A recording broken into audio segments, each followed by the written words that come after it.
Welcome to this explainer. Today we're jumping straight into some truly fascinating source material to decode something massive, the absolute core of the societal structure changing the 21st century.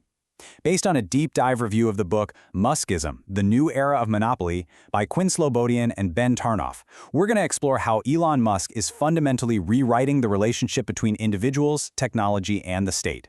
You know, we tend to focus so heavily on his daily controversies and social media posts, but today we're looking past all that to the massive underlying shifts happening right beneath our feet. Here is our roadmap for today. We'll be hitting Elon Musk as symptom, Fordism to Muskism, sovereignty via technology, fortress futurism, the anime cyborg view, and finally, coding the state, or State X. The source actually shocks us out of our preconceived notions right out of the gate with this quote. It's a great reminder that to really understand his impact, we absolutely cannot view him simply as an eccentric American billionaire or your typical Silicon Valley libertarian. The text describes him as a rootless wanderer, a Damascene, who bounced from South Africa to Canada to the US.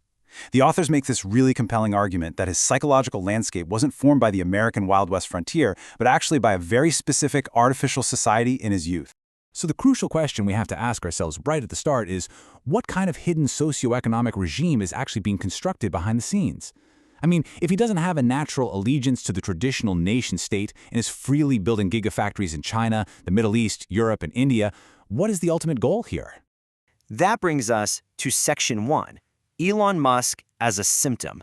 The authors argue that obsessing over his daily memes is actually a trap.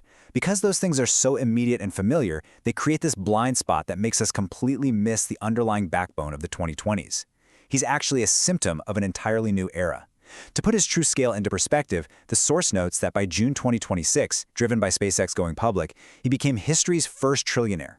That scale makes him an unavoidable figure whose immense success reflects the deep structure of our current decade. He's not just a businessman, he's literally a keyhole through which we can evaluate our modern era. Let's move on to Section 2. Fordism to Muskism. To understand this massive historical paradigm shift, the authors tell us we actually have to look back at Henry Ford. In the 20th century, Ford's Model T didn't just revolutionize the factory floor, it created a whole new social contract. By paying workers enough to actually buy the cars they were making, Fordism essentially built mass consumers and the American middle class. But as we know, that system really eroded after the 1970s. Enter Muskism. In a world where that middle-class stability is gone and geopolitical anxiety is through the roof, this new regime offers something completely different: essential technological infrastructure. It promises safety and independence, but paradoxically, it ultimately breeds an absolute dependency on his platforms. All right, Section 3, Sovereignty via Technology. This is the absolute core of our explainer today. The authors define this central pillar as technological sovereignty. It's this fascinating idea that technology isn't just a handy tool anymore. It is the absolute necessary foundation for your independence. It promises democratization and autonomy, but it's a huge paradox. To be completely free and independent in this chaotic 21st century, you must rely on technology, and by doing so, you are naturally guided into a much, much deeper, inescapable dependence on the tech monopolies providing it. Whether it's you and me as individuals wanting autonomy, a society wanting connection, or an entire state needing defense, the reliance on these private technological platforms has just skyrocketed across the board. The text makes a really sharp observation here. Unlike traditional libertarians who just want to ignore the state, Musk actively partners with it. He uses public resources, like relying on NASA's foundation to build SpaceX. And eventually, the dynamic flips, and the state itself becomes totally reliant on his technology, like Starlink, just to exercise its own national sovereignty. Which leads us to Section 4, Fortress Futurism. Where does this specific worldview actually come from? Why view technology as this defensive shield? Well, the source traces these roots all the way back to South Africa's Fortress Futurism. The author suggests that growing up in apartheid-era South Africa shaped a very specific psychological template. It was an environment where a minority felt constantly threatened, so they relied heavily on advanced, often imported technology to build an artificial society and defend themselves against perceived threats. In this mindset, technology wasn't about pure idealistic science. It was a procured tool for absolute survival. It is wild to watch how this builds over time. He carried this specific survivalist seed from the 1980s in South Africa right into the Silicon Valley boom of the 2000s. And remarkably, as the text points out, this worldview perfectly aligned with the geopolitical anxieties of the 2020s. Think about it. In an era where globalization is fracturing and nations desperately want defensive tech, his pre-existing philosophy of using technology to build self-reliant, defensible fortresses was exactly what the market demanded. Moving right along to Section 5, the anime cyborg view. It turns out it's not just political history shaping this vision, it's pop culture too. The text points out this fascinating link to 1980s Japanese anime, specifically the series Macross. Yes, giant transforming space robots are relevant to modern political science.